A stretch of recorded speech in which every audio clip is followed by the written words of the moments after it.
इस घटना से केवल नर और नारायण ही भावुक नहीं हो गए थे, बल्कि बैकुंठ में बैठे श्री हरि की आंखों में भी आंसू आ गए थे। ममता के लिए तरसने लगे थे वो। इसीलिए उनके इस अवतार का मुख्य उद्देश्य है मां की ममता का अनुभव करना। यही कारण है कि ये सत्य आपको रानी यशोदा से छुपाना ही होगा नंदराज। नहीं तो वो कृष्ण को मां की दृष्टि से नहीं, एक भक्त की दृष्टि से देखेंगी, और प्रभु जिस आनंद के लिए इतना कष्ट उठा रहे हैं उससे ही वंचित रह जाएंगे। बोलिए नंदराज, आप श्री नारायण के इस सत्य को गुप्त रखेंगे ना?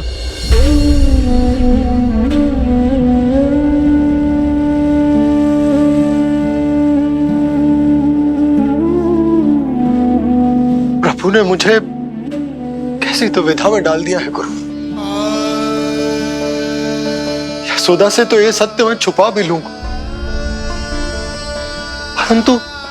परंतु स्वयं से कैसे छुपाऊंगा? और बाबा होने को सुख, उसको अनुभव कैसे कर पाऊंगा? जो हो रहा है और जो भी होता है सब उनकी ही इच्छा से होता है नंदराज। इसलिए आगे का मार्ग भी वही दिखाएंगे। अब मैं चलता हूं नंदराज। राजा वसुदेव और रानी देवकी नामकरण के बारे में जानने के लिए व्याकुल हो रहे होंगे।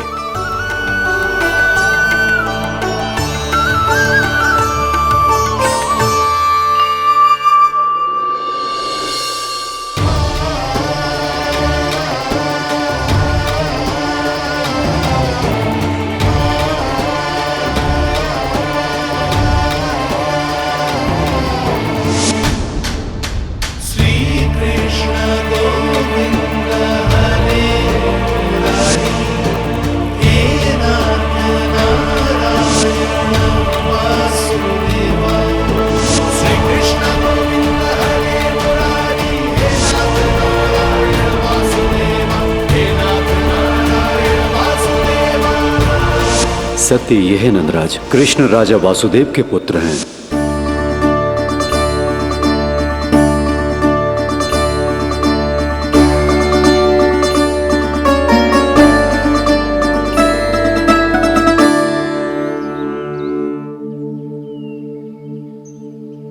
नंदराज, अपने आप को संभालिए और शांत चित्त से घर लौटिए। और हां, स्मरण रखिए कि प्रभु ने आपको बहुत ही बड़ा उत्तरदायित्व सौंपा है, आपको उसे निभाना ही होगा।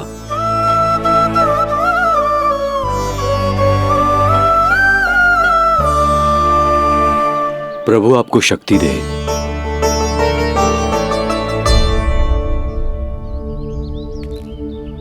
आप बहुत सौभाग्यशाली हैं नंदराज। जो प्रभु आपके घर पल रहे हैं उनके बारे में सोचिए, जिनके यहां प्रभु ने जन्म लिया है। वो दोनों तो प्रभु की बाल लीलाओं से पूरी तरह से वंचित हैं।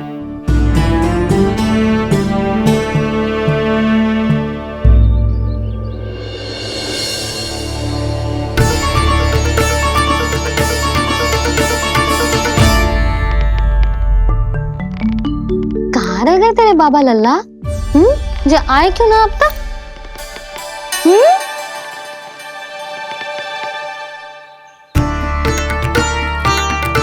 मेरा लल्ला मेरा ना है,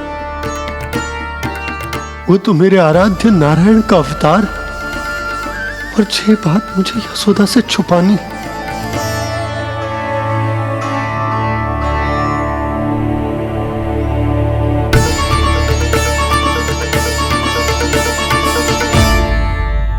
बाबा वहीं खड़े मत रहो, अब आ भी जाओ ना।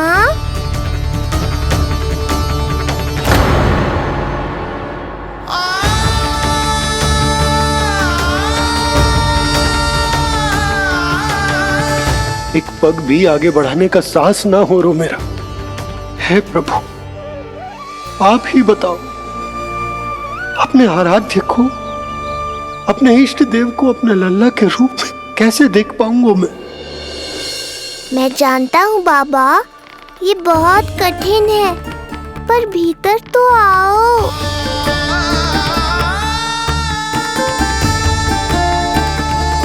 अब आ भी जाओ बाबा, ऐसे बाहर कब तक खड़े रहोगे आप?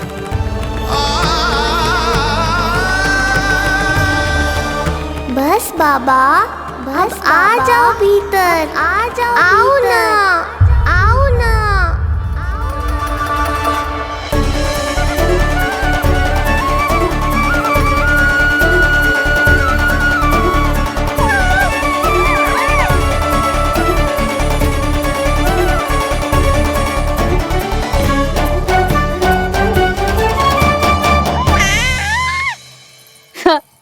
समझो?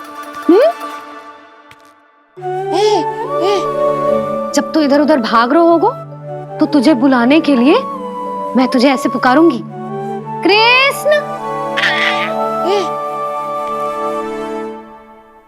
और जब तू शैतानी करेगो ना लल्ला, मैया को तंग करेगो, तो मैं तुझे क्रोध में ऐसे बुलाऊंगी, कृष्ण।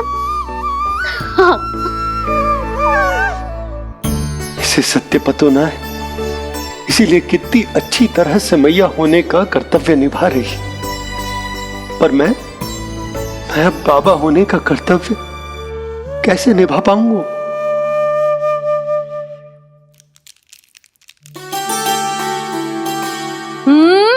सावधान। इतनी अच्छी लगी तुझे बाबा की दीजे माला, कि मुंह में ले लियो तूने? मुंह में लेने की वस्तु ना है लल्ला। जैसे यशोदा आपको एक मैया की तरह सीख दे रही, मैं आपको बाबा की तरह शिक्षा कैसे दे पाऊंगा प्रभु?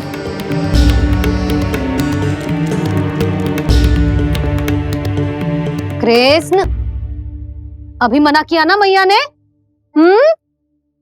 ये तो प्रभु को ही डांट रही है। सावधान, जो फिर से मुंह में लिया तो। यशोदा, तुम्हें पता भी है तुम किस पर क्रोधित हो रही?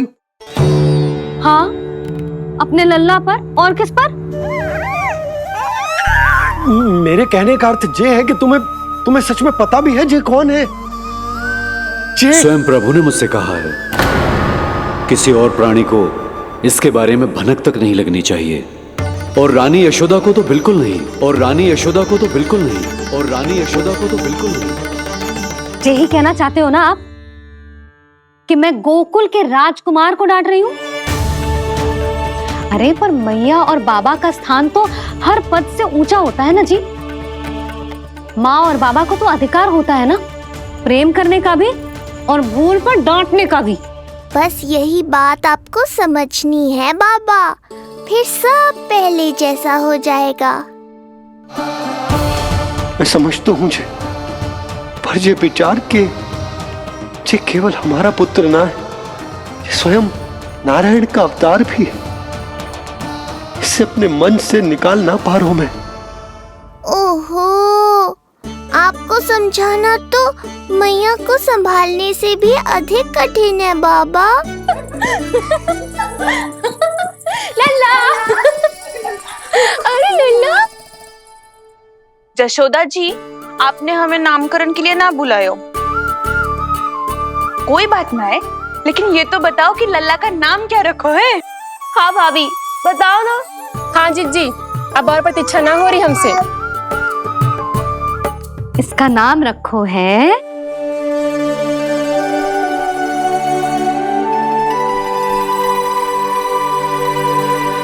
कृष्ण।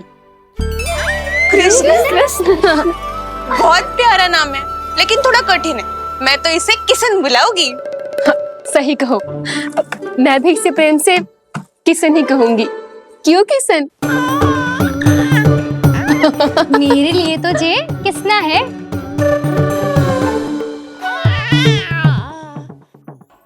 क्या कर रही हैं ये सब? बाबा, इन सब के लिए मैं केवल कृष्ण हूँ, भगवान नहीं। बस अब आप भी शीघ्र ही समझ जाओ ना ये। अरे तुम सब हाँ हाँ, बुरा मुझे भी लग रहा है, जो सारी की सारी पहले ही दिन मेरे लल्ला का नाम बिगाड़ रही है।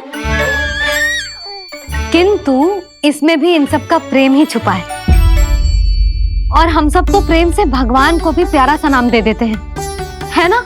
हाँ। सत्य तो ये है कि कृष्ण नाम बहुत अच्छा है, किंतु मैं भी अपने लल्ला को प्रेम का नाम देना चाहती हूँ। कान्हा बुलाऊंगी इसे, कान्हा बुलाऊंगी इसे, कान्हा बुलाऊंगी इसे।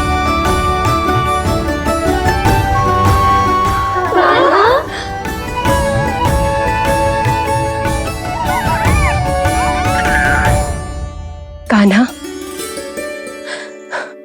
अनोखी ध्वनि, सहज सा मीठा, मैं भी इसे कान्हा ही पुकारूंगी।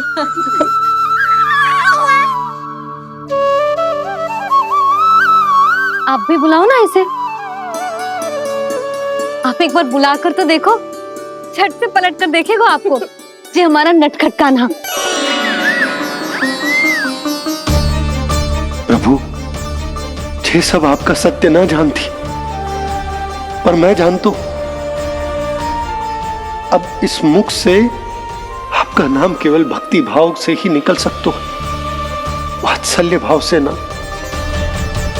जी के लल्ला का भी तो नामकरण हुआ था ना अपने लल्ला के साथ। हाँ भाभी, क्या नाम रखा गया है इसका? हाँ, बताओ ना। हाँ भाभी, बोलो ना, बताओ ना जीजी। ना, देखो, एक मैया से उसके लल्ला का नया नाम बताने का आनंद मैं ना छीन सकती।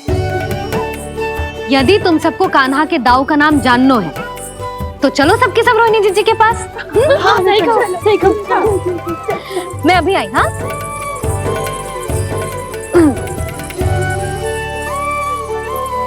सुनो जी, आप लल्ला को संभालो, मैं अभी आई। रोहिणी, मैं कैसे? ये प्रभु लल्ला। जी क्या मैं कर रहे हो? क्या हो गया आपको? मैं शीघ्र ही आ जाऊंगी। यशोदा, मुझसे दूर कब तक रहोगे बाबा?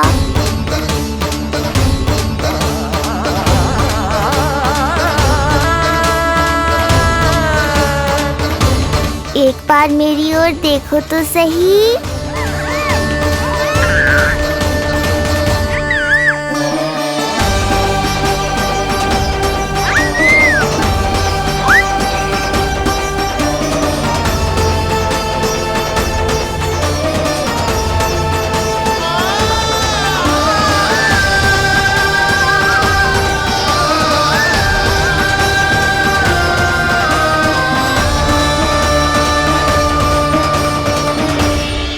प्रभु, मुझे दुविधा में डालकर आप मुस्कुरा रहे हो।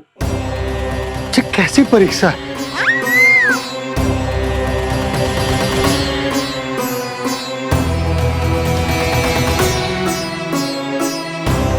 ये क्या कर रहे हैं आप?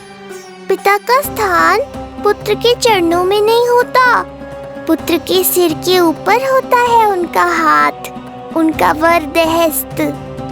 प्रभु, आप चाहते हो कि मैं आपका सत्य यशोदा को ना बताऊं। यशोदा चाहती है कि मैं आपको लल्ला की तरह अपने गोद में उठाकर आपसे बातें करूं।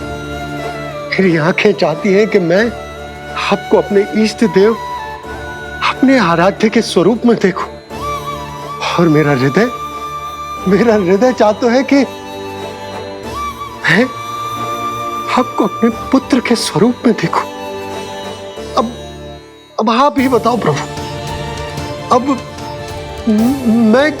मैं इस परिस्थिति में क्या करूं? मुझे कुछ समझ में ना आ रहा। आप ही का आसरा है प्रभु, आप ही को सहायता करनी होगी। आप ही बताइए कि किस प्रकार एक भक्त अपने भगवान को अपने लल्ला के स्वरूप में देखे, उसे अपने हाथों में उठाए, उसे खिलाए, उसके साथ बातें करे।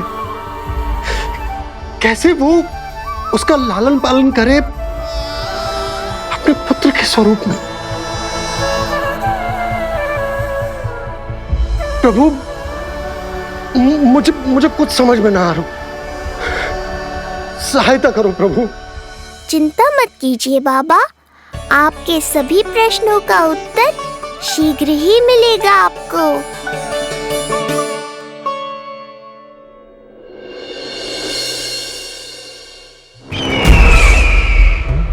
ऋषि गर्ग पधारे हैं महाराज।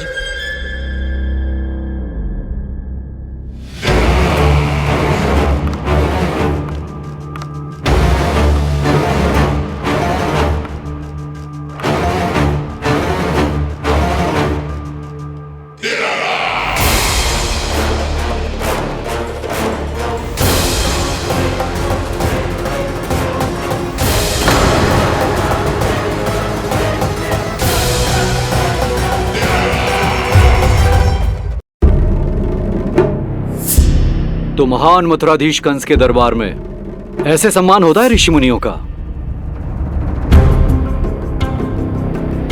नहीं नहीं ऋषिवर, ये तो केवल एक उदाहरण है कि कैसे एक विष्णु भक्त का सम्मान नहीं किया जाना चाहिए। तब तो अच्छा ही है। मैं यहां तुमसे सम्मान की अभिलाषा लेकर नहीं आया हूं। मैं यहां देवकी और वसुदेव से भेंट की इच्छा लेकर आया हूं। क्यों? मेरे विरुद्ध कोई षड्यंत्र रचना चाहते हो? जो सदैव दूसरों के विरुद्ध षड्यंत्र करता है, उसका संपूर्ण जीवन इसी भ्रम में बीतता है कि सारा संसार उसके लिए षड्यंत्र कर रहा है। परंतु अन्य व्यक्तियों के पास इससे भी अत्यधिक महत्वपूर्ण कार्य होते हैं करने के लिए। यह महत्वपूर्ण कार्य करने की आपकी यह इच्छा इस दरबार में पूर्ण नहीं होगी ऋषिवर।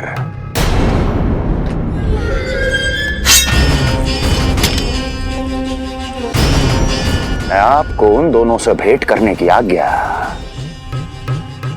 नहीं दूंगा। कैसे रोकोगे मुझे? कैसे? बड़ा ही विचित्र प्रश्न है, किंतु इसका उत्तर बड़ा ही सरल है ऋषिवर।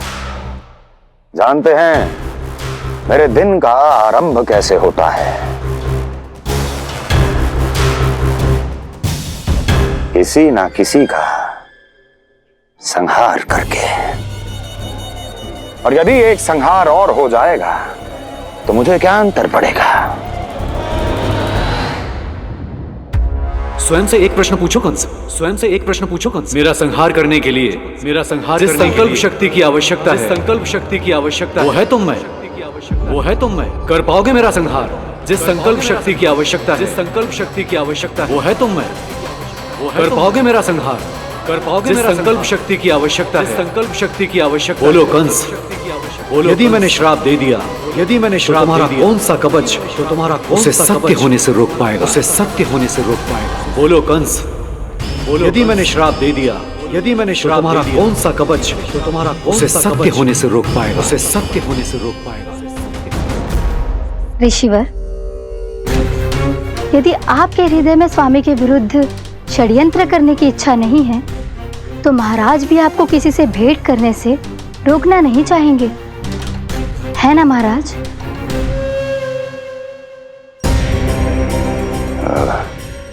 हाँ,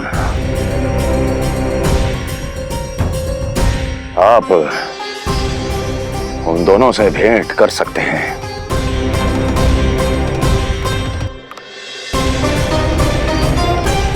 दुर्जन, इन सब पर दृष्टि रखो। अब सब कुछ सुनकर आना, सब कुछ भी छूटना नहीं चाहिए। जाओ।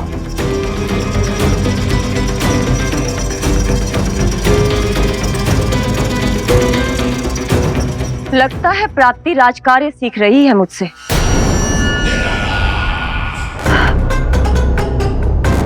उचित समय पर सही सुझाव दिया तुमने प्राप्ति। अब आसानी से पता लग जाएगा कि ऋषि गर्ग के यहाँ आने का वास्तविक कारण क्या है महाराज।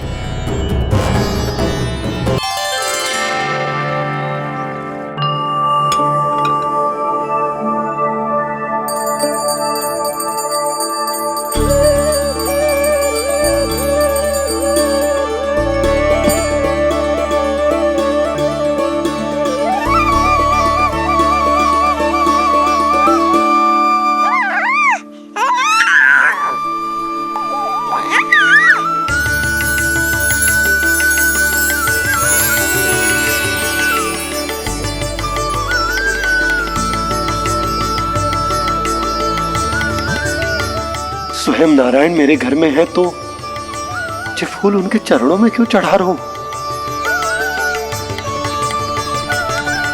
तैयार होगा मेरा लल्ला। किंतु बुरी दृष्टि वाला टीका लगाना तो भूल ही गई तेरी मैया। अभी आ।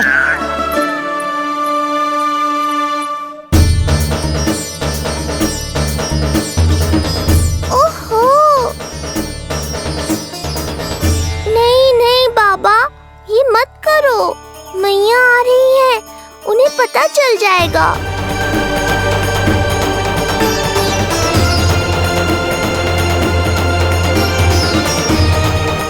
ये फूल तो आपके चरणों के लिए ही बने हैं प्रभु, इन्हें स्वीकार करें। बाबा, ये सत्य मैंने आपको अपना साथ देने के लिए बताया था, अपने आप को फंसाने के लिए थोड़ी ना।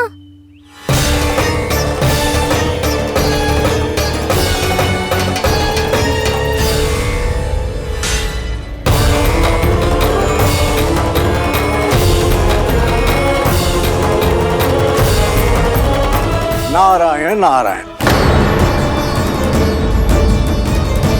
प्रणाम पंडित जी। नंदराज जी, रानी जी, बिटिया के पांव भारी थे ना, तो उसे लिवाने समधियाने चला गया था। वहां कुछ अधिक ही समय लग गया। आज वापस आया तो पता चलो कि स्वयं गर्ग ऋषि ने लल्ला का नाम रखो है, सो मिलने चला है। क्या नाम मिलो है इसे? उन्होंने लल्ला का नाम कृष्ण रखो है। उन्होंने लल्ला का नाम कृष्ण रखो है।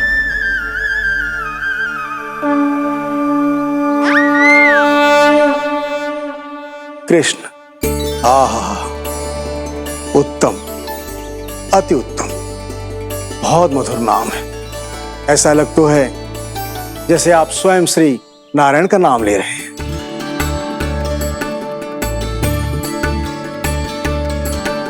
स्थिति को और गंभीर मत बनाओ पंडित जी। आपको तो बाबा के प्रश्नों का उत्तर देना है। एक बार मेरी ओर देख लो, आपको स्वयं ही पता चल जाएगा कि आपको इस समस्या को कैसे सुलझाना है।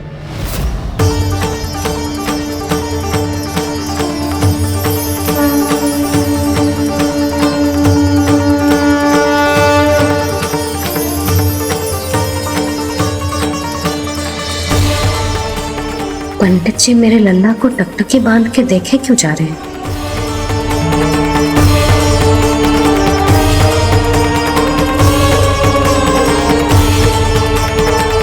गंभीर मत बनाओ पंडित जी, आपको तो बाबा के प्रश्नों का उत्तर देना है। एक बार मेरी ओर देख लो, आपको स्वयं ही पता चल जाएगा कि आपको इस समस्या को कैसे सुलझाना है।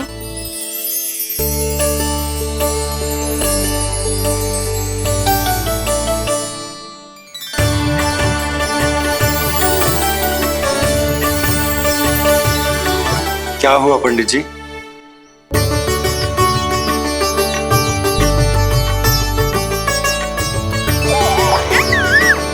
बधाई हो लल्ला, इतना प्यारा नाम मिलो है तुम्हें। नंदराज जी, जब भी मैं लल्ला को देखता हूं तो मुझे भगवान श्री राम की झलक दिखाई देती है। क्यों ना दिखाई देगी, उन्हीं के तो अगले अवतार हैं ये। कभी कभी तो मन में विचार आता है कि एक वो भी समय था जब भगवान इस धरती पर अवतार लेते थे और हम मानव के बीच में घूमते फिरते खाते पीते थे और अपनी लीला दिखाते थे। मुझे तो लगता है पंडित जी कि कितने भाग्यवान थे महाराज जनक और महारानी सुनैना। उन्होंने माता सीता को जन्म न दियो और महारानी कैकई जिन्होंने प्रभु राम को जन्म न दियो, फिर भी उनके पालन पोषण का सौभाग्य प्राप्त हुआ उन्हें। कल्पना करो पंडित जी, कितने पुण्य अर्जित किए होंगे उन्होंने पिछले जन्म में, कितनी तपस्या की होगी कि जिनकी गोद में सारा संसार है वो श्री नारायण और माता लक्ष्मी उनकी गोद में खेले।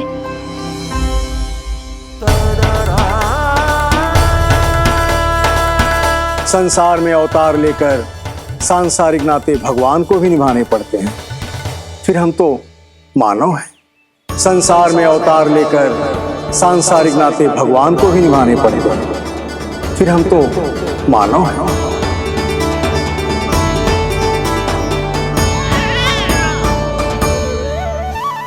जो हो रहा है और जो भी होता है सब उनकी ही इच्छा से होता है नंदराज, इसलिए आगे का मार्ग भी वही दिखाएंगे। तो आपने मुझे मेरे प्रश्नों के उत्तर दिला ही दिए।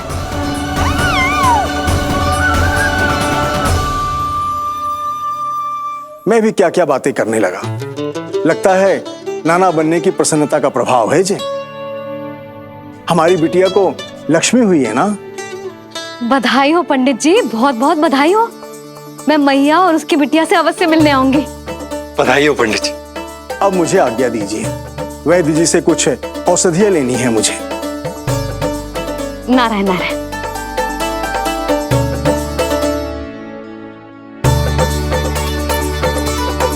आजा लल्ला, आजा।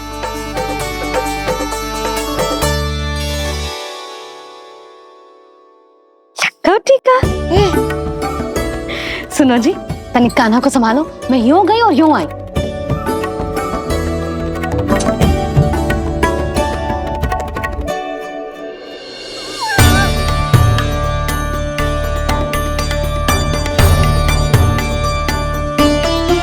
क्या हुआ?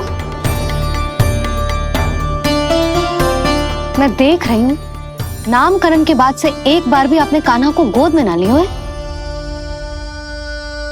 सब ठीक है ना? हाँ, सब ठीक है। अब सब ठीक। लो मेरा लल्ला।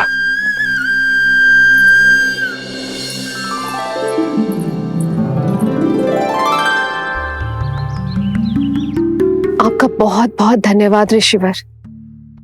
यादवों का कुलगुरु होने के नाते ये तो मेरा कर्तव्य था पुत्री। मुझे क्षमा कर दे लल्ला। कुछ समय के लिए मैं अपने कर्तव्य से भटक गया था। सब कुछ पूरे विधि विधान से संपन्न हुआ है।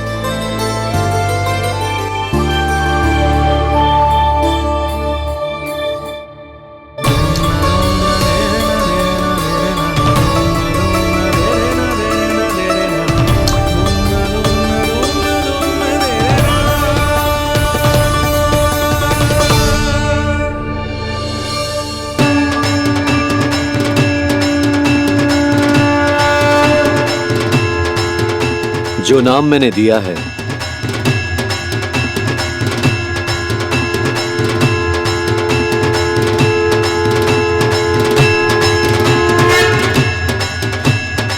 आप मुझे क्षमा कर दो बाबा, मैंने आपको इतनी दुविधा में डाल दिया।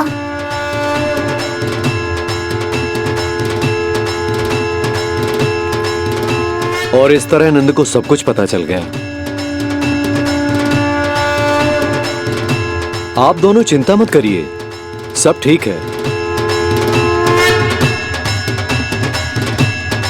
अब मैं आपके 6 पुत्रों का श्राद्ध कर्म करूंगा।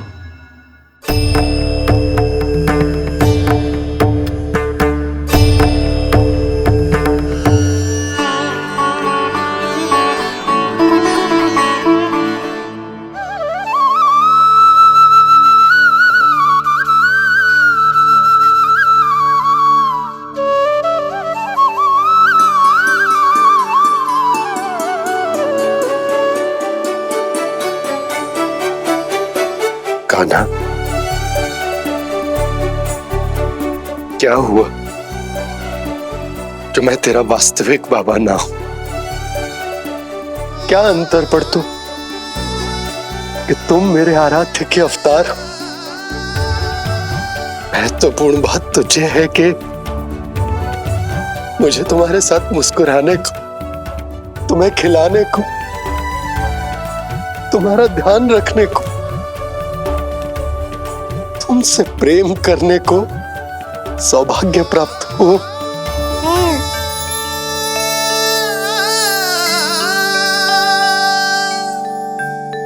बाबा, सत्य जानने के बाद अब आपको केवल प्रेम ही नहीं करना है, मुझे डांटना भी है जब मुझसे कोई भूल हो जाए या मैं कोई शरारत करूं।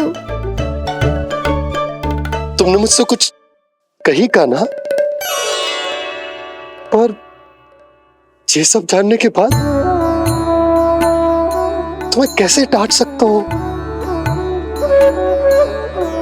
बताओ ना कि कैसे मैं तुम्हें ये वो कहूँ? सब आप मुझ पर छोड़ दो बाबा। शीघ्र ही जीवन की माया आपको अपने प्रभाव में ले लेगी और आप ये सब भूल जाओगे।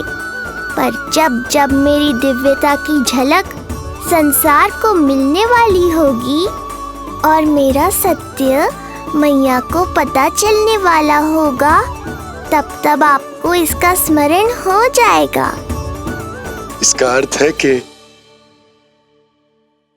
गुरुवर ने सही कहा था। श्री हरि की आंखों में भी आंसू आ गए थे, ममता के लिए तरसने लगे थे वो। इसीलिए उनके इस अवतार का मुख्य उद्देश्य है माँ की ममता का अनुभव करना। जो सत्य है कि इस अवतार का मुख्य उद्देश्य माँ की ममता का अनुभव करना। वो तो है बाबा, पर उसके साथ साथ आपका प्रेम पाना भी है। जानते हो, किसी संकट की स्थिति में आपको सब कुछ स्मरण क्यों आएगा? ताकि आप मैया को सत्य पता चलने से रोक पाओ।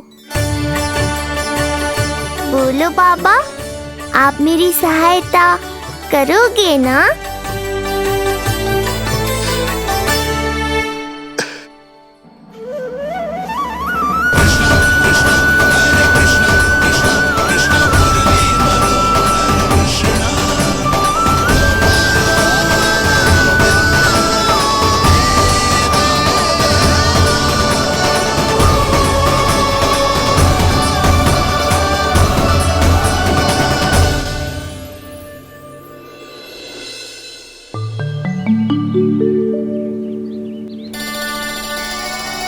अब तो मेरा कान्हा बैठना सीख गया।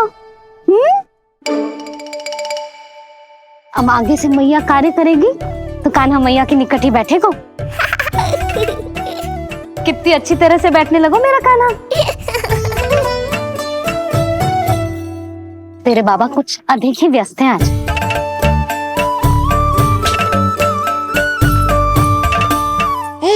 और अब आप भी व्यस्त हो गई, तो मेरे साथ खेलेगा कौन?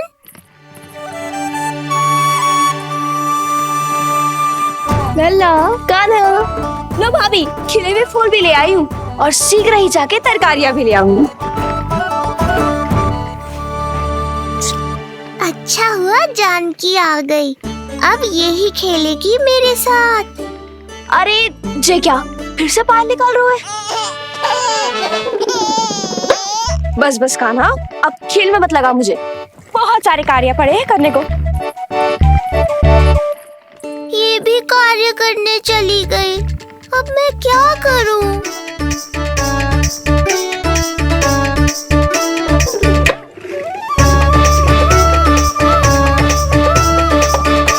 सब व्यस्त है, मेरे लिए किसी के पास समय ही नहीं है।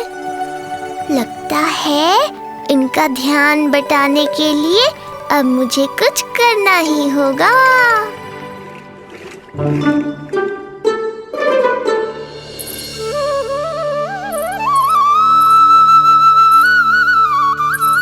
नंद जी,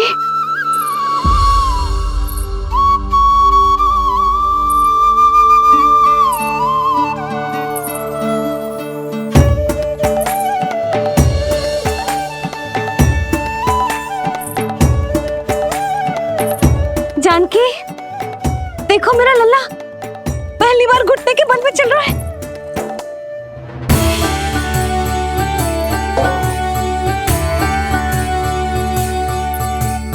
बहुत बढ़िया कान्हा, बहुत बढ़िया। बस यही तो चाहिए था। आजा कान्हा, आजा इधर आ, मैया के पास आ। कान्हा आजा अपने बाबा के पास, आजा।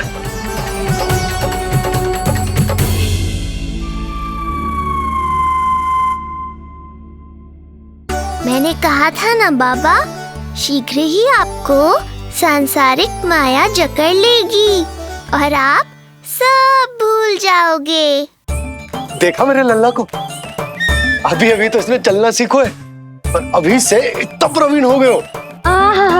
आपका लल्ला, मेरा लल्ला मुझ पे गया है जी, इसीलिए तो इतनी शीघ्र इतना प्रवीण होगा, है ना लल्ला? आजा लल्ला, आजा अपने बाबा के पास, आजा।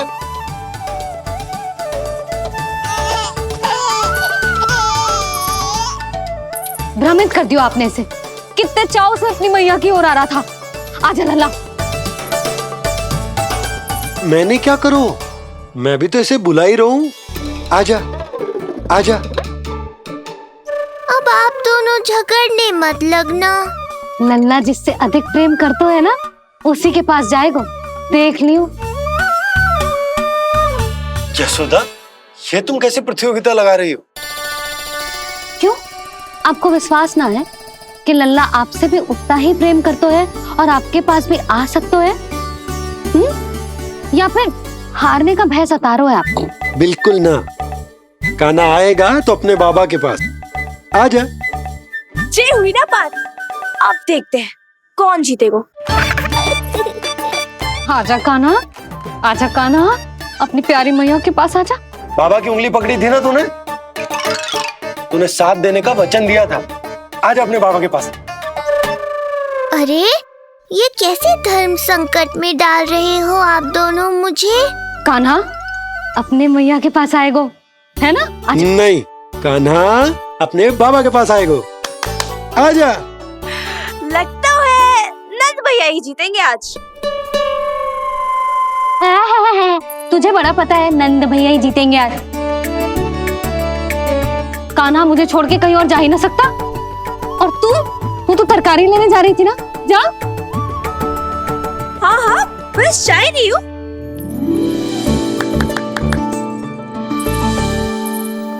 लल्ला देख, मेरे पास आएगो तो माखन मिलेगो, बहुत अच्छा माखन मिलेगो, आजा। कान्हा मेरे पास आएगो ना तो बहुत अधिक माखन मिलेगो, आजा आजा आजा।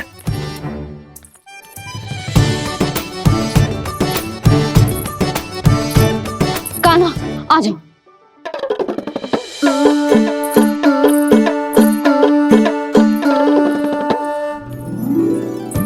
जानकी के पीछे जा रहा है, कहीं से जानकी से अधिक प्रेम तो ना होगा? ना लल्ला ना। क्यों रे लल्ला, जे करेगा तू मेरे साथ है? यशोदा, ये सब परिहास की बात, सबका कोई विशेष अर्थ ना है। कहीं ऐसा तो ना है क्योंकि मैं आजकल इस पर अधिक ध्यान न दे पा रही तो इसे जानकी से लगाव होगा है? क्योंकि सारा दिन तो मैं कुछ ना कुछ कार्य करती रहती हूँ।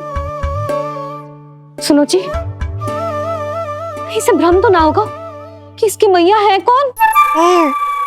यशोदा, ऐसा कभी हो सकता है क्या? तुम कुछ अधिक ही सोच रही हो। वही तो, किसी संतान को अपनी मैया के बारे में भ्रम हो ही नहीं सकता।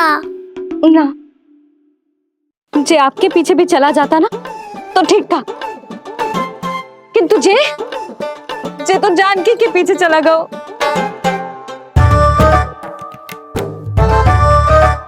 आप मुस्कुरा क्यों रहे हो?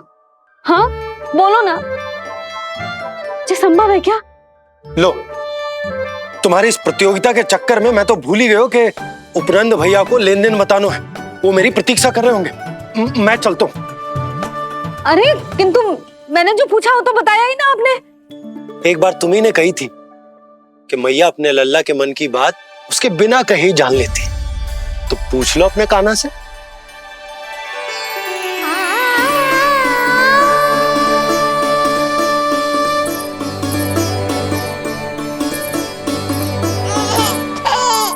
कान्हा अब तो बाबा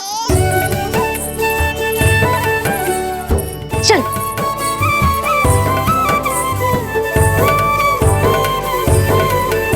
ना ना लल्ला, कुछ और ना।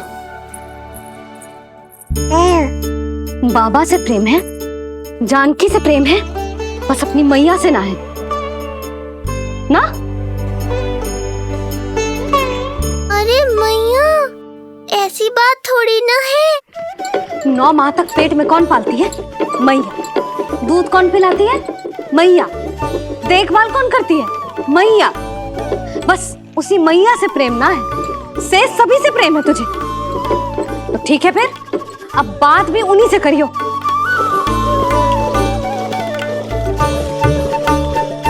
मैया तो क्रोधित हो गई, मनाना पड़ेगा। ना, दोस्त मेरा ही है, मुझे किसी से कछु अपेक्षा ही ना करनी चाहिए।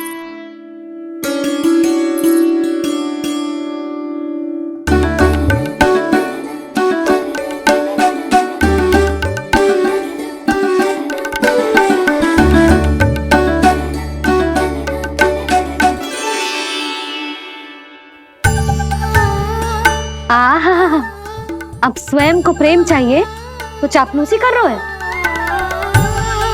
छोड़।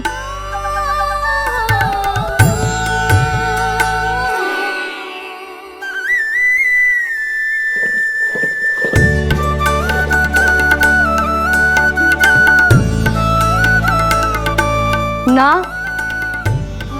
अब बिल्कुल ना आऊंगी तेरे झांसे में।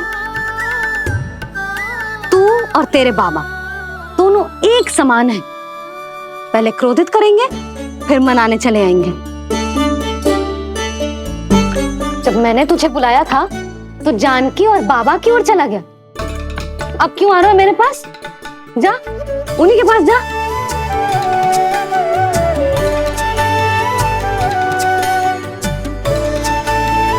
देख लल्ला, अब अपनी जे प्यारी सी मुस्कुराहट दिखा के ना मुझे मनाने का प्रयास मत ही कर। मैंने कान्हा कहाँ गया? कहाँ गया कान्हा? कान्हा कहाँ थे अब तक? पहले ही क्यों नहीं बताया कि ऋषि गर्ग की क्या योजना है? बता, क्या देखा, क्या सुना? महाराज, मैंने पूर्ण प्रयास किया किंतु मुझे कुछ भी नहीं सुनाई दिया। दबाव बढ़ा।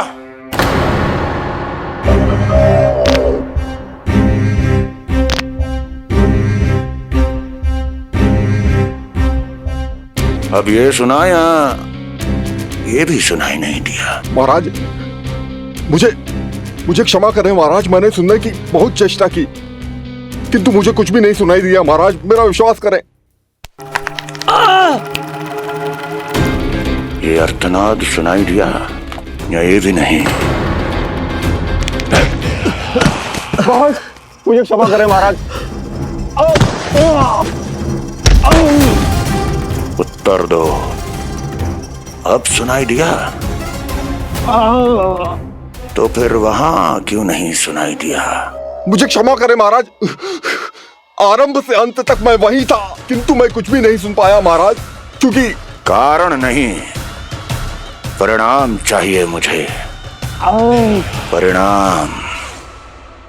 लल्ला,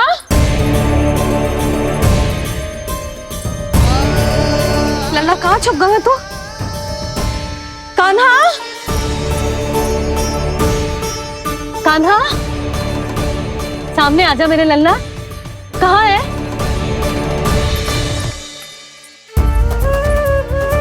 कान्हा, सामने आजा लल्ला।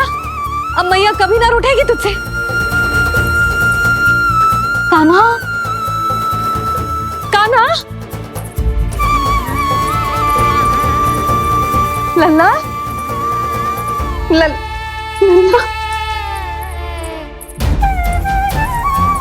लल्ला देख सामने आ जा, नहीं तो तेरी मैया मर जाएगी। लल्ला, कान्हा, कान्हा न जाने कहाँ चला गया है। अभी तो यही था, न जाने कहाँ चला गया है। तो उसकी पायल है, कहीं बाहर तो ना चला गया कोई मेरे लल्ला को। यशोदा, कोई ना लेगा होगा लल्ला को, और वो स्वयं भी कहीं ना जाएगा, यहीं कहीं होगा। आप इतने शांत कैसे हो? आपको कुछ पता है क्या? ये क्या है? एक पायल अभी भी उसके पैर में है, और है तो अपनी मैया का ही लल्ला।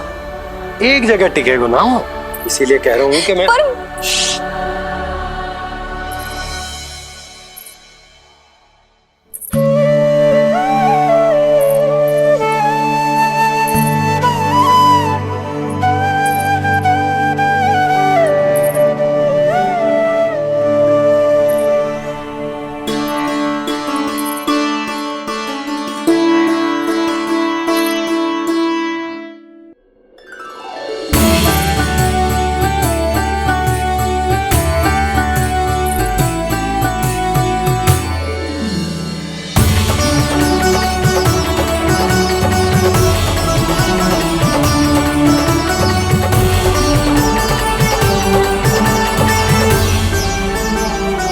दो पल बाद ढूंढ लेते मैया बाबा, माखन तो चख पाता मैं।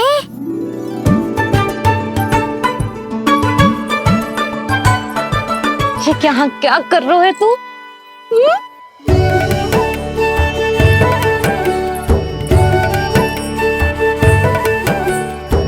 आज ही घुटने के बल चलना सीखो है, और आज ही अपनी मैया को दौड़ा दियो तूने।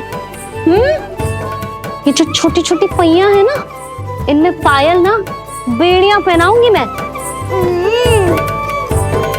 कही थी ना मैंने, तुम व्यर्थ ही घबरा रही हो, और इतना घबरा गई कि घबरा के आकाश सर पे उठा लियो। मैंने आकाश सर पे उठा लियो, और वो भी व्यर्थ में। मेरे कहने का अर्थ जे ना है यशोदा, व्यर्थ ना, मैं तो केवल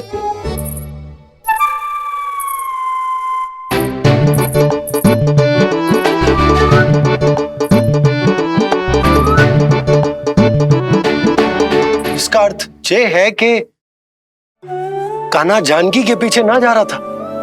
जब आप भी बाहर जा रहे थे तो जे आपका पीछा ना कर रहा था। इसे तो बस बाहर जानो है। क्या चल रहा है? हाँ, चल चल अंदर चल। बाहर जानो है? अभी अभी घुटने के बल चलना सीखो है, और अभी से बाहर जाना है? असंभव। क्यों? क्यों का क्या मतलब? इतने छोटे से बालक को कोई बाहर ले जाता है क्या? हाँ यशोदा, यदि ये बाहर ना जाएगो तो संसार के बारे में समझेगो कैसे? सुनो, इसका निष्क्रमण संस्कार भी आज ही करा देते, सीधा इसे मंदिर लेकर जाते। ना ना, इतनी शीघ्रता की कोई आवश्यकता ना है। जे देखो देखो बाहर कितनी धूप है। धूप कहाँ है यशोदा? बादल है बाहर तो। हाँ तो वर्षा हो गई तो मेरा कान्हा भीग जाएगा, उसका स्वास्थ्य बिगड़ जाएगा ना। बहाने क्यों बना रही हो यशोदा? तुम भी जानती हो कि ये वर्षा वाले बादल ना है, और कब तक इसे भीतर रखोगी? तुम भी इसके साथ वही कर रही हो जो रोहिणी भाभी ने इसके बलदाऊ के साथ किया। मैया मान जाओ ना। और उस दिन तो तुम रोहिणी भाभी को इतना अच्छे से समझा रही थी, आज तुम्हें क्या होगा? अभी तो इसने घुटने के बल चलना सीखो है यशोदा। अभी इसे बाहर ना लेकर गए ना, तो जब ये पांव पर खड़ा होना सीखेगा ना, तो अकेले ही बाहर भाग जाएगा। नाना, मेरा कान्हा अकेले कहीं ना जाएगा। यशोदा, तो फिर अभी इसे ले जाने दो और गोकुल घुमाने दो।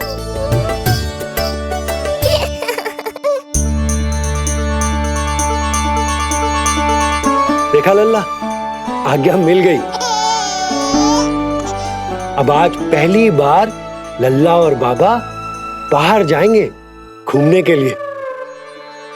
चल, आज बाबा और लल्ला पहली बार बाहर जाएंगे। हाँ, चलो। रुको, आपको क्या लगा था कि मैं लल्ला को अकेले छोड़ दूंगी? जहां जहां कान्हा जाएगा वहां वहां उसकी मैया भी जाएगी। कभी तो नंद और नंद लाला को एक साथ समय बिताने दिया करो। कुछ कही आपने? नहीं। तो बस फिर गौशाला से आरंभ करेंगे, फिर गांव घुमा के मंदिर ले जाएंगे इसे। मैं एक्शन में आई। देखा, अभी तो तेरी मैया मंदिर भी जाने को तैयार ना थी, और अब तुझे पूरा गांव घुमाने के लिए तैयार हो गई। इससे पहले कि इनके मस्तिष्क में कोई नया विचार आ जाए, यहाँ से चले चलो बाबा, शीघ्र चलो। दया कीजिए, दया निदान, क्षमा कर दीजिए। कितनी बार तुझे गर्ग ऋषि के आश्रम भेजा, तू वहां कुछ नहीं सुन पाया। गर्ग ऋषि यहाँ आया, तू यहाँ कुछ नहीं सुन पाया। जब तू कोई कार्य करने योग्य ही नहीं तो फिर तेरा क्या? स्मरण करें महाराज, स्मरण करें कि आपको भी एक नाम बार बार सुनाई देता था। आप अपने कानों पे हाथ रख के यहाँ वहां घूम रहे थे, छटपटा रहे थे, किंतु हम में से किसी को भी उसका स्वर नहीं सुनाई दे रहा था। महाराज, स्मरण कीजिए। कृष्ण कृष्ण कृष्ण कृष्ण कृष्ण। जैसे उस बालक के जन्म के समय आपके कानों में ध्वनियां गूंज रही थी।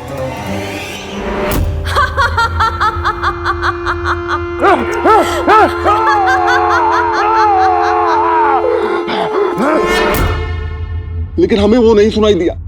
ठीक उसी तरह महाराज, उस समय मेरे कानों में भी एक शंखनाद गूंज रहा था, और उसकी ध्वनि ने मुझे कुछ भी नहीं सुनने दिया महाराज। और मुझे लगता है कि ये सब उसी विष्णु की कोई माया है, या फिर श्राद्ध के नाम पर ये सब मिलकर कोई योजना बना रहे हैं। महाराज, इस निर्दोष को मारने से क्या होगा? मैंने तो आपसे पहले ही कहा था कि उन दोनों को महल से बाहर मत जाने दीजिए।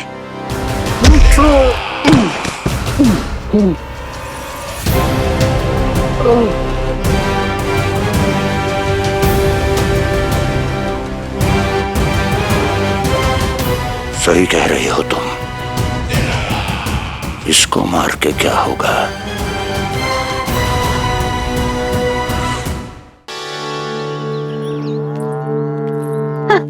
कान्हा, जे देख, जे है रामू, तेरा भैया, और जे है सबला, तेरी मौसी।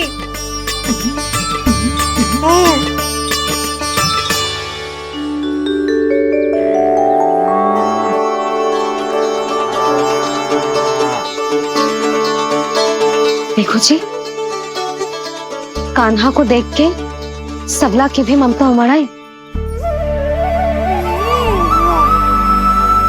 सुनो, पूरा गांव घुमानो है, उसके पहले ही मेरे कान्हा की बुरी दृष्टि उतार लेते हैं, नहीं? अच्छा। हे गौ माता, आज तुम्हारा भतीजा पहली बार घर से बाहर निकल रहा है, इसे सबकी बुरी दृष्टि से बचाइयो।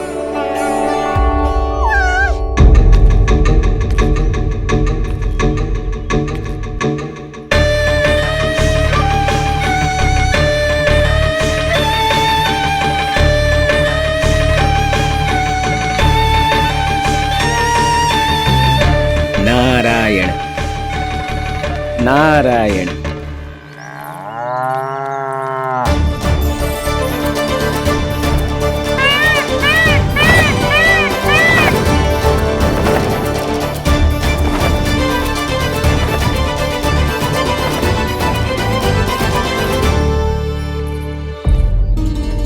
देखा प्रभु, लोग आपके चपलासुर का कितना सम्मान करते हैं, पर आपके दरबार में मुझे आपका चापलूस कह के ही पुकारते हैं प्रभु कंस।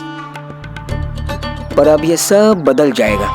अब लोग मुझे प्रभु कंस का चापलूस नहीं, विशेष विश्वास पात्र कहकर बुलाएंगे।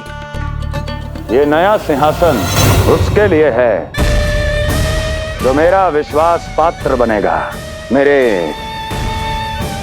दाहिने हाथ की तरह। इसीलिए तो यहाँ आया हूं मैं, ये देखने कि प्रभु कंस का कार्य करने के लिए सब लोग इतना हिचक क्यों रहे हैं।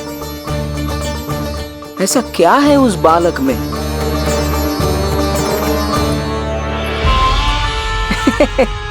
नारायण।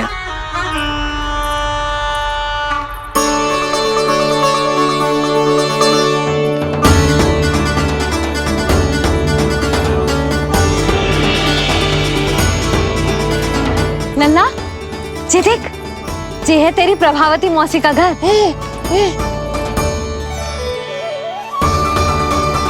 और वो देख, वो रहा तेरे दाऊ का घर।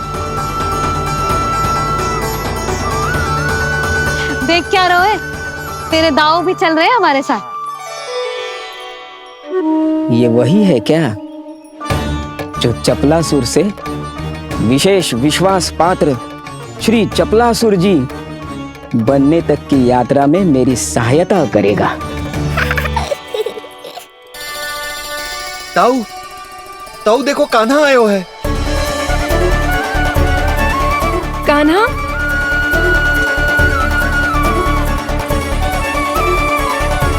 घर से बाहर आकर तो और भी निखर गए हो गोकुल का राजकुमार। हाँ, अपना पहला गांव दर्शन में बड़ा आनंद ले रहा हूँ लल्ला। सच्ची कहीं भोला भाई, आज कछु अधिक ही प्यारा लग रही है जे। जी क्या भीड़ लगा रखी है तुम सबने? हाँ, जी मेरा लल्ला है, कोई दिखावट की वस्तु थोड़ी ना है। सब घेर के खड़े हो गए। यशोदा, जी देखो रोहिणी जीजी भी आ गई। चलो सब सीधे मंदिर चलते हैं। हाँ चल। ताऊ, बड़े होने के नाते आपको मुझे घुमाना चाहिए, पर ध्यान रखना आज आपको मैं ले जा रहा हूँ मंदिर।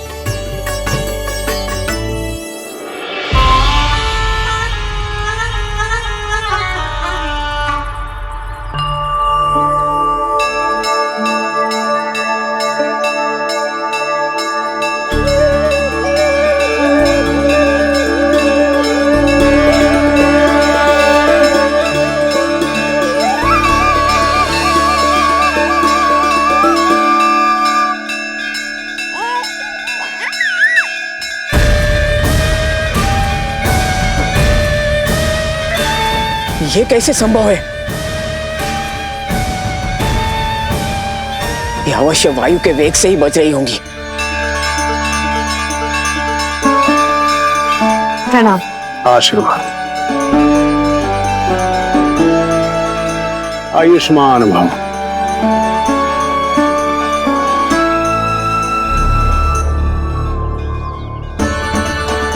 अरे जशोदा जी, कान्हा को पहली बार मंदिर लेके आई हो ना? बहुत ही अच्छे समय पे आई हो। देसी घी का हलवा बनाया मैंने प्रसाद में। इतनी अच्छी सुगंध, हलवा तो स्वादिष्ट लग रहा है। चलो, कुछ तो अच्छा किया सुलक्षणा चाची ने।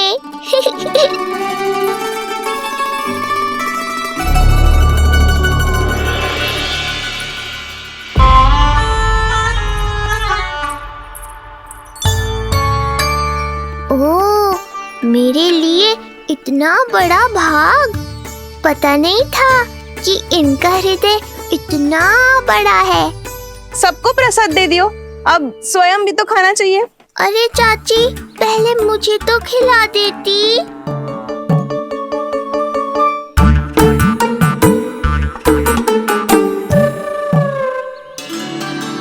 अरे, मैं तो कान्हा को देना भूल ही गई। हाँ?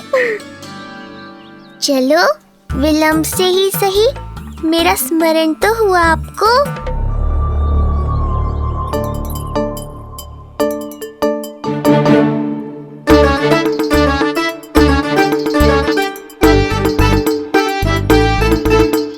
आहा, अभी नहीं खाना, तनिक बड़ा हो जाना, फिर खाना जितनी इच्छा हो। हाँ हाँ, हंस लो चाची। आपने नहीं दिया तो क्या हुआ, मेरे बाबा अवश्य देंगे, देख लेना। बाबा, मुझे क्यों नहीं खिलाया आपने? दाऊ, मैं आपको घुमाने लाया, कम से कम आपको तो अपने छोटे भाई का स्मरण रखना चाहिए। मेरी मैया मुझे अवश्य खिलाएंगी। देखो जी, इसका भी मन कर रहा है खाने का। मैया है ना, तेरी मैया ने अपने कान्हा के लिए पहले से बचा लिया था। ठहरिए रानी जी। पहली बार कुछ खाने को मिल रहा था पंडित जी, रोक क्यों दिया? अभी बालक का अन्नप्राशन नहीं हुआ है। हाँ यशोदा, सदानंद जी सही कह रहे। दूध मुहे बालक को ठोस अन्नप्राशन के पश्चात ही खिलाना चाहिए।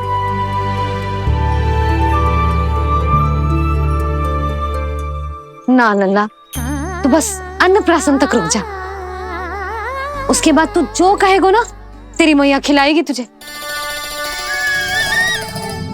ये तो साधारण सा बालक है, बहुत ही सरलता से मैं उसे अपने मार्ग से हटा दूंगा।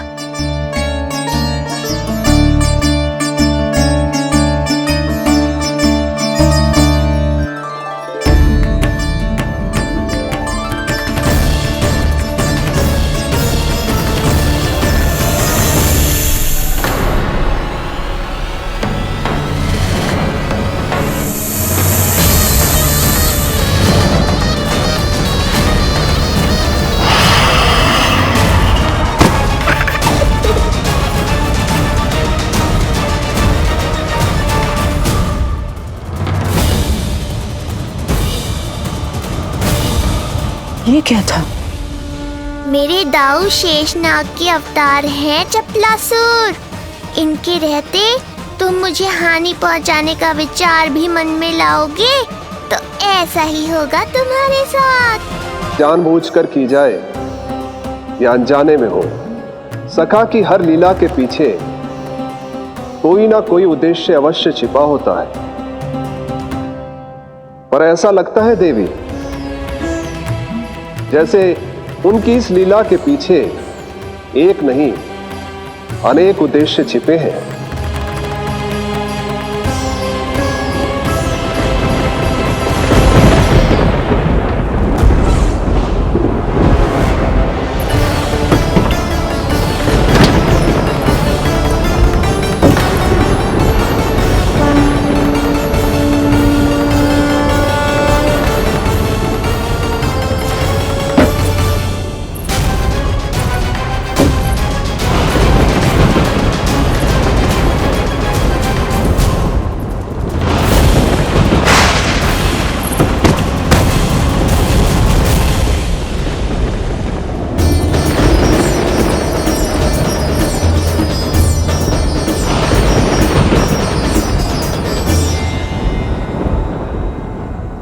देख रही हो चिंची, प्रसाद ना मिली खाने को, तुझे पांव का अंगूठा ही चूसने लग गयो। कान्हा, ये क्या कर रहे है? अंगूठा मुंह से निकाल दे लल्ला। अच्छी बात ना है कान्हा। देख कान्हा, तू नींद में है, इसका अर्थ ये ना है कि मैया तुझे अंगूठा चूसने देगी। निकाल अंगूठा मुंह से। आज तो बड़ी शीघ्र इतनी गहरी निद्रा में सो गए हो तुम।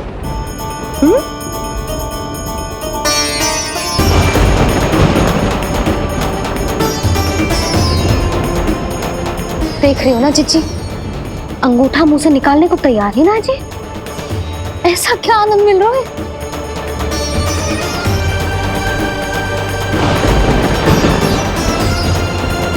अधिक बल भी ना लगा सकती, अत्यधिक नींद में है, कहीं इसकी आंख ना खुल जाए। रानी भाभी, लगता है तीव्र वर्षा होने वाली है। मैं और भोला भैया के साथ अगले निकल रहे हैं। हो सकता है उन्हें हमारी आवश्यकता हो। हाँ हाँ, चलो बोला। चिच्ची, तीव्र वर्षा आरंभ होने से पहले आप और बरदाऊ निकल जाओ। ठीक है, किंतु तुम भी सतर्क रहना। हाँ, आप भी ध्यान से जाओ।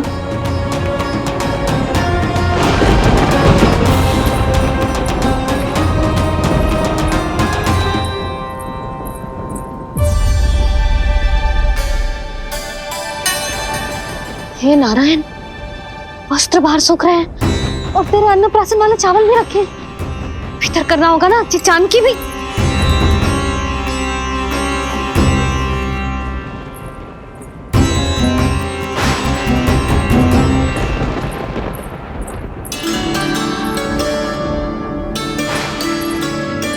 लल्ला, वैसे जी बहुत बुरी बात है। अंगूठा मुंह से बाहर निकाल। केवल 2 दिवस में तेरा अन्नप्राशन है, फिर सब खाइयो। तनिक धैर्य रख। गुड़ तू। प्रभु, स्वयं कृष्ण की मैया इनका अंगूठा नहीं निकाल पाई, तो अब और कौन निकालेगा? कैसे रुकेगी ये प्रलय? इसका एक ही अर्थ है देवी, अभी लीला समाप्त होने का समय नहीं हुआ। अभी तो कहना तो ये चाहिए कि लीला अभी पूरी तरह से आरंभ ही नहीं हुई है।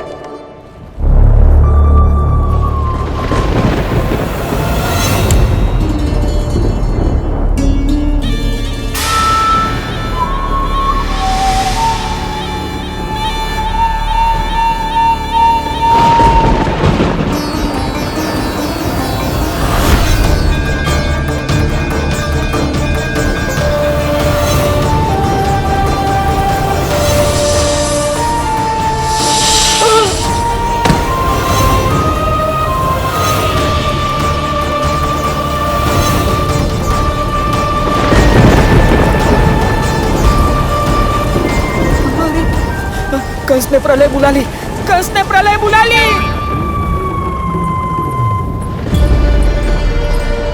हे नारायण, जे वर्षा तो रुकने वाली ना है। जे गुड़ और गेहूं भीतर रख देती हूँ।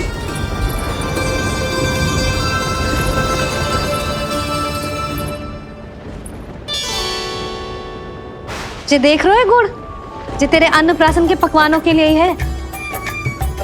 कैसे कैसे करके बचा के लाई हूँ, कुछ पता भी है तुझे? और तू है कि जे अंगूठा ही चूसे जा रहा है। हाँ नहीं तो। किंतु आज प्रलय भी आ जाए तो कंस की तलवार का वार रोकने में असमर्थ होगी। कंस के साथ विश्वासघात किया है, दंड तो मिलेगा। महाराज, वायुमंडल में अचानक आए इस परिवर्तन का हमसे कोई लेना देना नहीं है। हम तो बस अपनी संतानों के श्राद्ध के लिए जा रहे थे।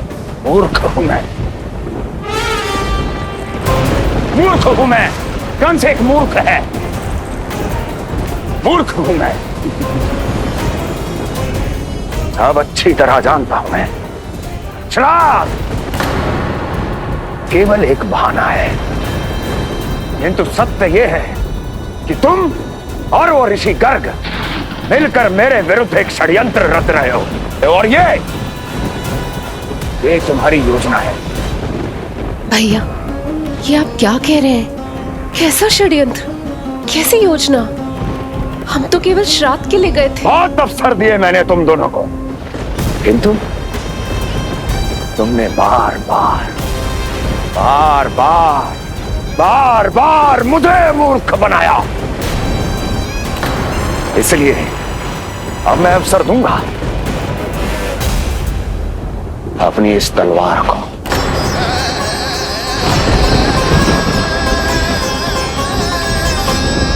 येन केन प्रकारेण साम दाम दंड भेद, कोई ना कोई युक्ति लगाकर मैं तुम्हारे उस बालक का वध कर ही दूंगा।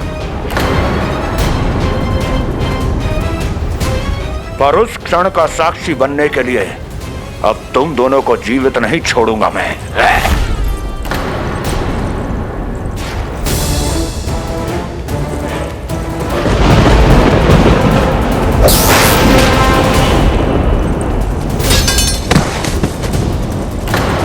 स्वामी,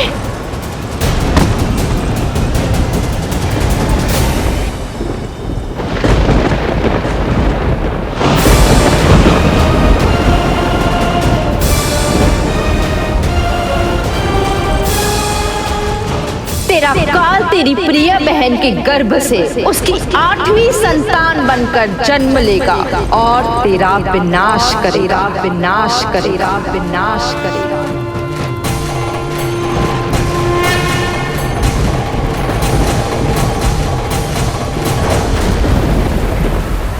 प्रलय आने वाली है, प्रलय आने वाली है, प्रलय आने वाली है।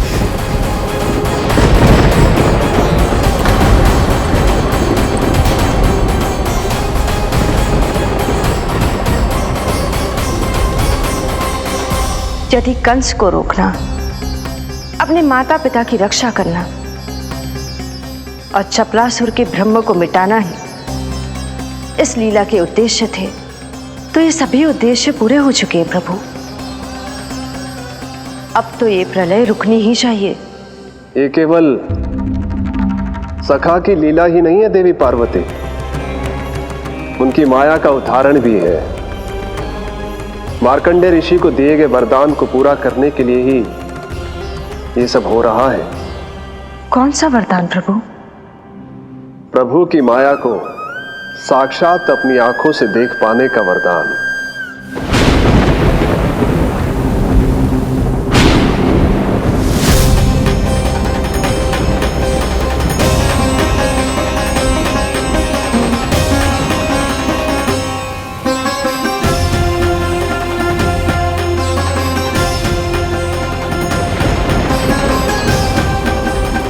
हे नारायण, क्या ये प्रलय है? क्या संसार समाप्त हो रहा है? तो फिर मुझे मिले इस जीवन का क्या अर्थ है?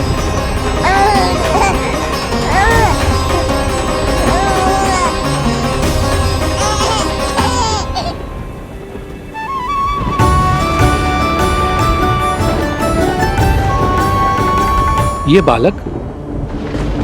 बालक यहां कहां से आया?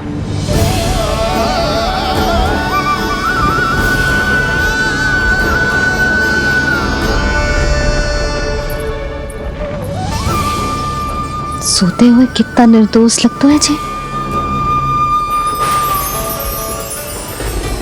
चारों ओर जल ही जल है, सब कुछ प्रलय में नष्ट हो रहा है, किंतु ये कितना निश्चिंत है ये।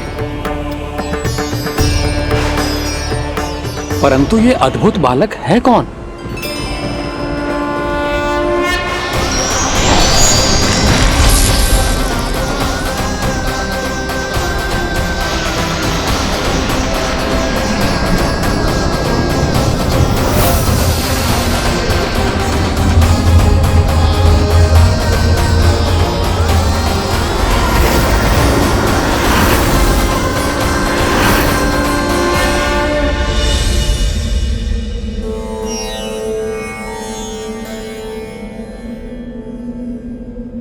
जिन घने काले बादलों ने आकाश को घेरा हुआ था, कहां गए वो? यहां तो प्रलय का कोई चिन्ह ही नहीं है।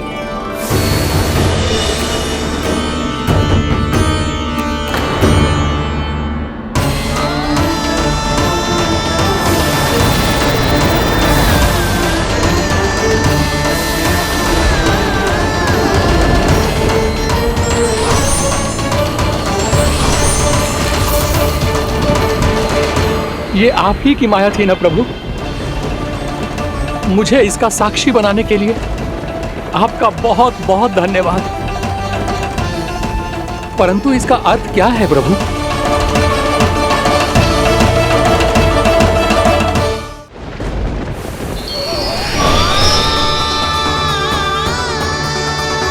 प्रभु,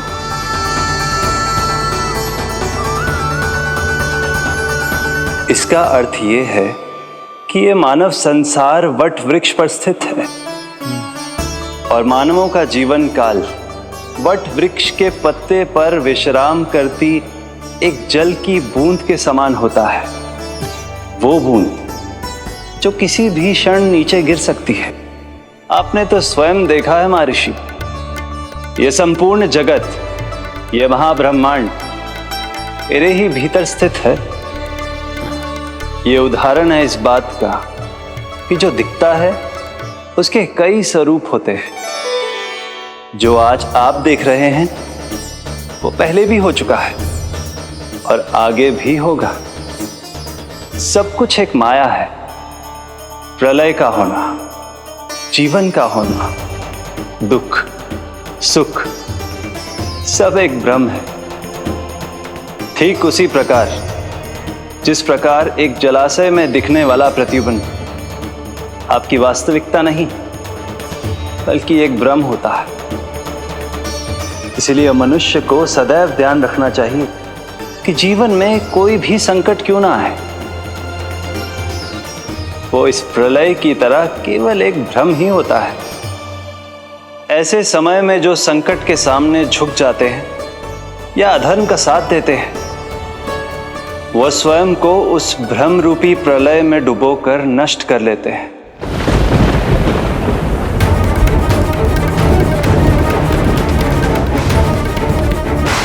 पर जो मेरी शरण में आकर संकटों का सामना करते हैं, वो स्वयं को कठिन से कठिन प्रलय से भी उभार लेते हैं।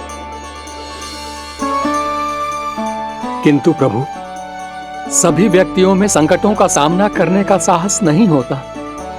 कृपा करके आप कुछ ऐसा कीजिए जिससे आपके भक्तों को इतना बल मिले कि वो कठिन से कठिन परिस्थितियों का सामना भी सहर्ष कर सकें। मैं वरदान देता हूं महर्षि, पीपल के पत्ते पर बाल कृष्ण की इस छवि का स्मरण मेरे जो भी भक्त करेंगे उनके साथ मेरा आशीर्वाद सदैव बना रहे। वो चाहे कितनी भी कठिन परिस्थिति में क्यों ना फंसे, बाल कृष्ण की ये छवि उन्हें उससे उभर पाने में सामर्थ्य प्रदान करेंगे।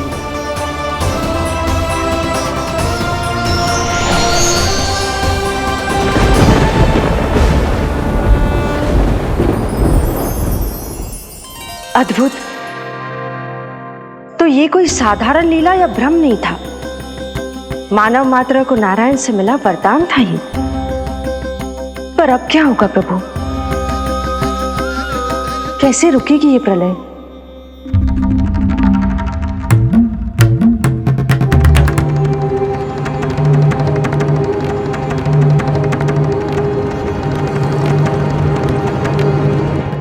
क्या सोच रहे हैं प्रभु? क्या आप रोकेंगे ये सब? नहीं प्रिय, ये कृष्ण की माया है, वही इसे रोक सकते हैं। पर मैं अपने सखा से भेंट करने अवश्य जाऊंगा। और पिछली बार की तरह बिना उपहार लिए नहीं।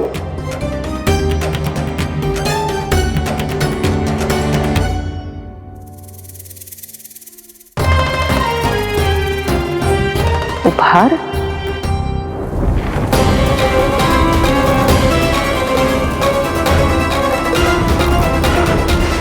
आप तो प्रलय का भी सामना करने के लिए तैयार थे ना भैया? अभी तो प्रलय भी नहीं आई और आपकी ये दशा हो गई। महाराज,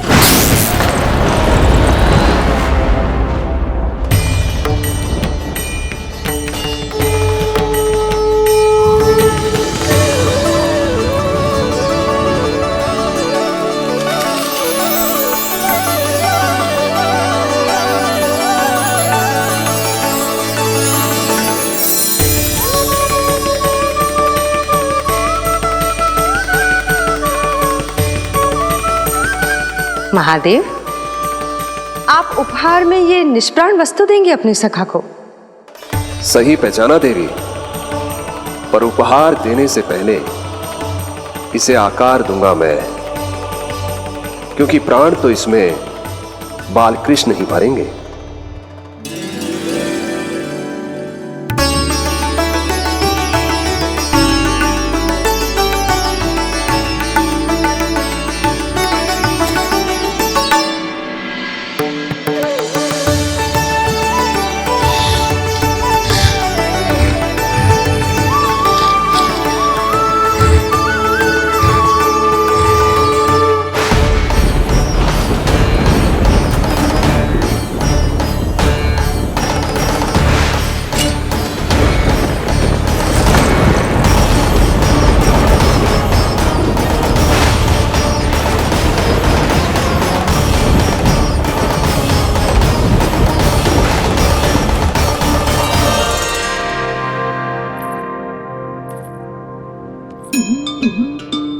मुरली? बस उन्हें मेरा उपहार अच्छा लगे। यदि यशोदा मैया ने आपको अपने सखा से मिलने से फिर से रोक दिया तो? इस बार चुपचाप छिपकर उनकी दृष्टि से बचकर जाऊंगा देवी पार्वती। उन्हें पता ही नहीं चलने दूंगा। संभालिएगा प्रभु, यदि यशोदा मैया ने आपको पकड़ लिया तो लेने के देने पड़ जाएंगे महादेव।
ये रहे चावल, जानकी को कही थी मैंने भीतर रख दे, छोड़कर चली गई बाहर, कुछ भी याद ही ना रहते ऐसे।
कान्हा,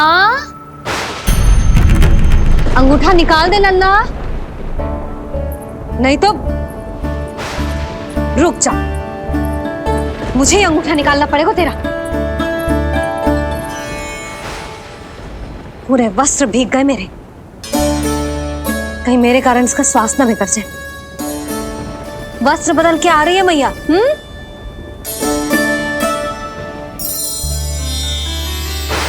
आ रही हूं।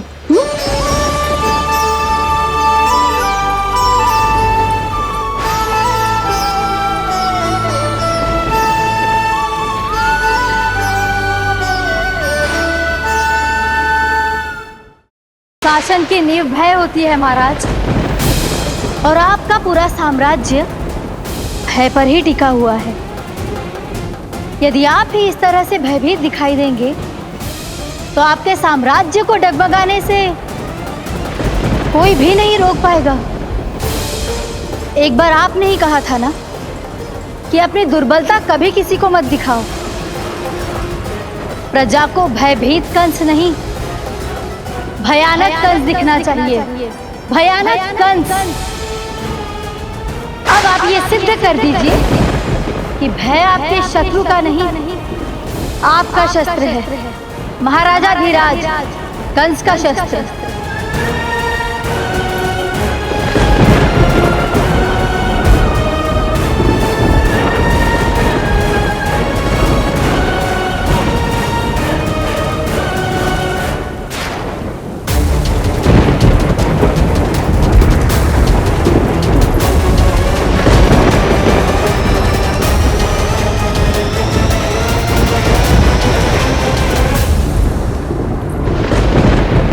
उससे क्या भयभीत होना जो स्वयं भयभीत हो, उससे क्या भयभीत होना जो स्वयं भयभीत हो।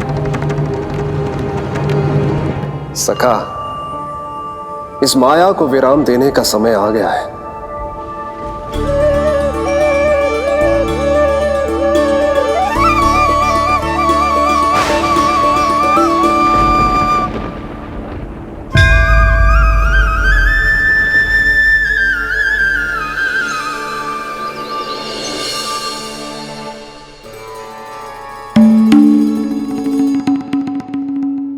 सभी आपके चरण धोकर उसका चरणामृत पीते हैं सखा, और आपने उसी चरण को अपने मुख में रख लिया।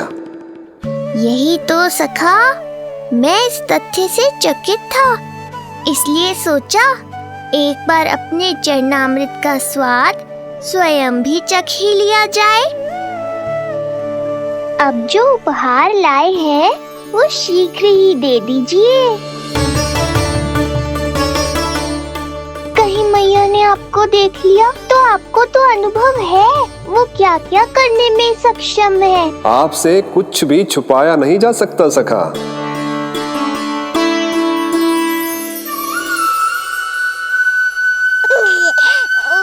इन अधरों पे पांव के अंगूठे से अधिक ये मुरली शोभा देगी सखा।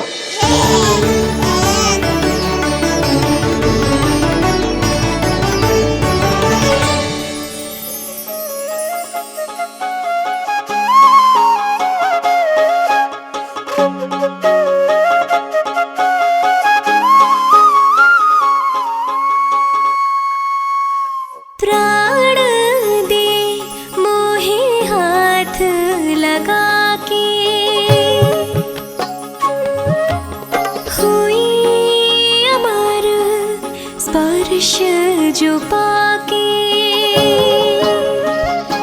काठी को जीवनमय कर दिया, मधुर हो गई सारी।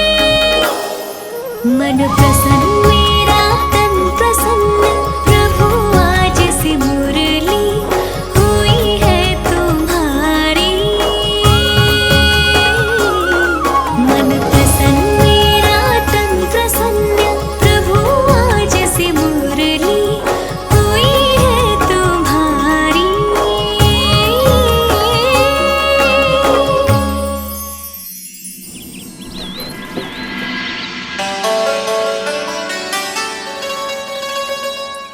तुम्हारी भक्ति ने मेरा मन जीत लिया है मुरली। शीघ्र ही सारा संसार तुम्हें मेरे नाम से और मुझे तुम्हारे साथ से पहचानेगा।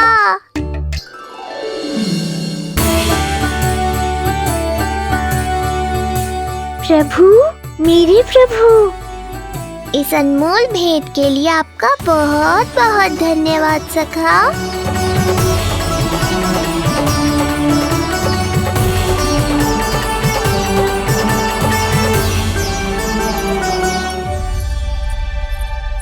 सखा, मैया,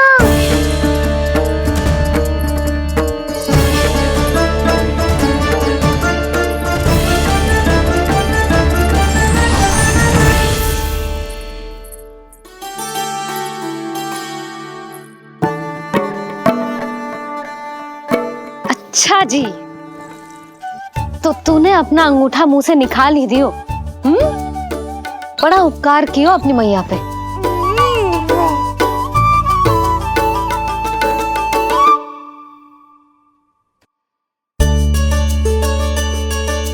प्रभु, मैया, ऐसा मत करो, मेरी मुरली वापस दे दो मुझे।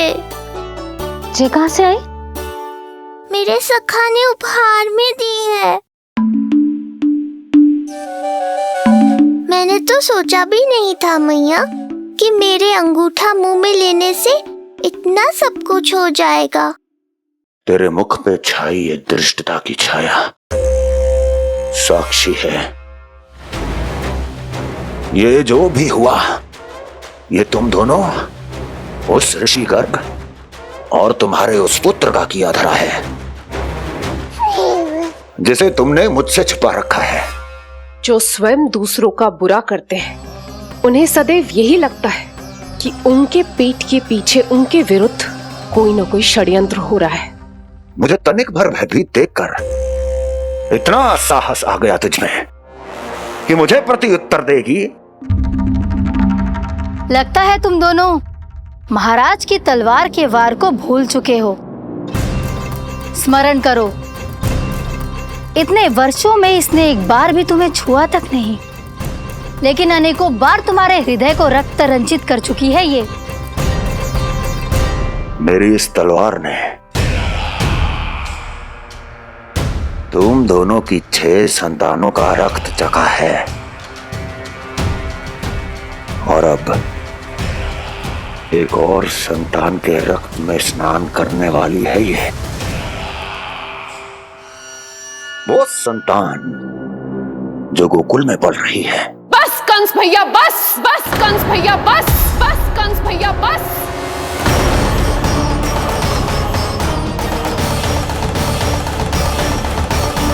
इतना दुस्साहस तू मुझसे ऊंचे स्वर में बात करेगी अपने बड़े भाई के सामने? बड़े भाई जैसे कौन से कर्म किए हैं आपने? और अब जो कुकर्म करने की आप सोच रहे हैं उसमें भी असफल होंगे आप। देवकी। नहीं स्वामी, आज मत रोकिए मुझे। बहुत सह चुके हैं हम, आप मौन रह लिए, परंतु आज इन्हें सत्य का पता चलना ही चाहिए। भैया, आपको क्या लगता है आप बहुत शक्तिशाली हैं तो अपना भाग्य बदल सकते हैं? आप भगवान विष्णु का सामना कर सकते हैं। ये भ्रम राक्षस राज रावण को भी था और यही भ्रम स्वयं को भगवान समझने वाले हिरण्यकश्यप को भी था। पर ना रावण के 10 शीश बचे और ना ही हिरण्यकश्यप का अस्तित्व। पेट चीर के उनके प्राण निकाल लिए थे भगवान ने। तो सोचिए भैया, आपकी क्या दशा करेंगे वो? मैं आज तक ये बात समझ नहीं पाई कि ये आपका अभिमान है या अज्ञान, जो आप भगवान विष्णु का सामना करने चले हैं। देवकी! इस क्रोध का आप कोई लाभ नहीं है भैया। अब तक मैं व्यर्थ ही आपसे भयभीत होती रही, परंतु अब और नहीं। जब हमारी रक्षा स्वयं भगवान विष्णु कर रहे हैं तो फिर आपसे कैसा भय? जब हमारी रक्षा स्वयं भगवान विष्णु कर रहे हैं तो फिर आपसे कैसा भय? तू क्यों मुस्कुरा रहा है? अब जे मत ही सोचना कि मैया फिर से अंगूठा चूसने देगी तुझे। अब उसकी आवश्यकता ही नहीं पड़ेगी मैया। पहले आकाशवाणी से सुना था, आज मैं दोहराती हूँ। आपकी मृत्यु भगवान विष्णु के अवतार द्वारा ही होगी। आपकी मृत्यु भगवान विष्णु के अवतार द्वारा ही होगी। आपकी मृत्यु भगवान विष्णु के अवतार द्वारा ही होगी।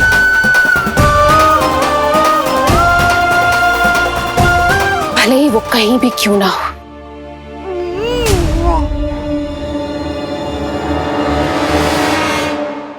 चाहे वो कहीं भी क्यों ना हो, मैं जानता हूं वो कहां है। देवकी,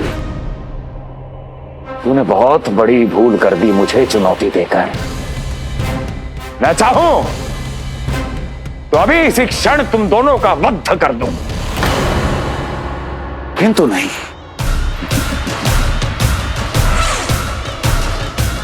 तुम्हें श्राद्ध करना बहुत प्रिय है ना? तो ठीक है, तो अब मैं तुम दोनों का वध तभी करूंगा जब तुम दोनों अपनी 8 संतानों का श्राद्ध एक साथ कर चुके होगे।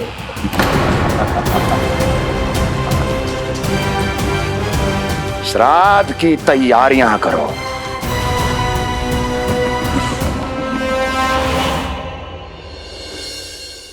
मैया अन्नपूर्णा की कृपा से आज अन्नप्राशन के सभी कर्मकांड अच्छे से हो जाए, भोजन स्वादिष्ट बने और मेरे कान्हा को प्रिय लगे।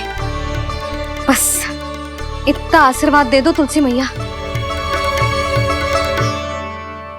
मैया, कहीं उसे ऐसा न लगे कि उसकी मैया को अच्छा भोजन बनाना आतो ही ना है।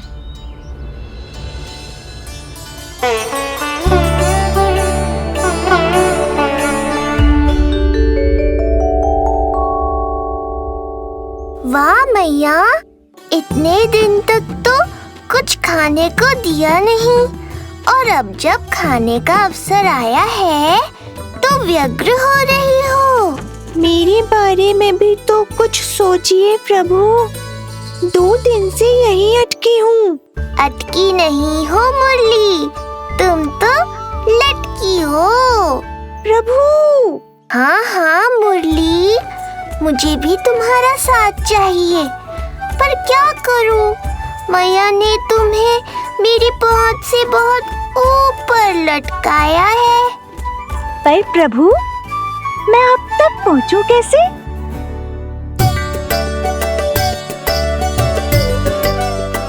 प्रभु, सोचिए मत, कुछ करिए।